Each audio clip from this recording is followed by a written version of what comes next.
திண்டுக்கல் பேகம்பூர் ஜமாத்திற்கு சொந்தமான இடத்தை வக்ஃபு வாரியம் முறைகேடாக ஏலம் விட்டதை கண்டித்து நிலத்தை அளக்க விடாமல் ஜமாத்தாரர்கள் போராட்டத்தில் ஈடுபட்டதால் போலீசார் குவிக்கப்பட்டனர்.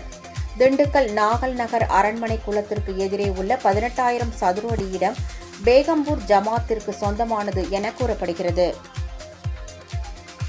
இந்த அரண்மனை குளத்துக்கு அருகில் இருக்கிற பேகம்பூர் மாஸ்கன் தர்கா ட்ரஸ்டுக்கு சொந்தமான 18,500 சதுர அடி உள்ள இடத்த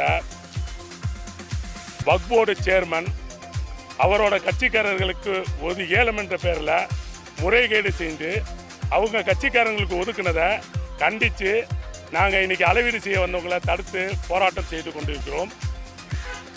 திண்டுக்கல் பேகம்பூர் மாஸ்கன் தர்காவில் நிர்வாகம் அமைக்கலை.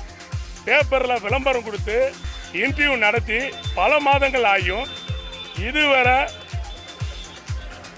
நிர்வாகத்தை அமைக்காத வக்ஃப் போர்டு சேர்மன் அவசர காலமாக அவர் கட்சிக்காரர்களுக்கு இந்த திண்டுக்கல் மாநகரில் இருக்கக்கூடிய முக்கியமான இடத்தை அவர் கட்சியை சேர்ந்த 3 பேர்களுக்கு அளவீடு செய்து ஆக்கிரமிக்க நினைப்பதை இந்த பேகம்பூர் ஜமாத் சார்பாக நாங்கள் வன்மையாக கண்டிக்கிறோம்.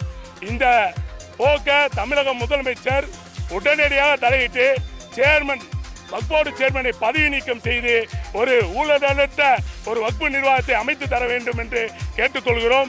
இது தொடர்ந்தால் ஒரு மக்கள் திரள் கொண்டு ஒரு மாபெரும் போராட்டத்தை தொடர்ந்து செய்வோம் என்பதை தமிழக அரசிற்கு உங்கள் வாயிலாக எச்சரிக்கை செய்கிறோம்.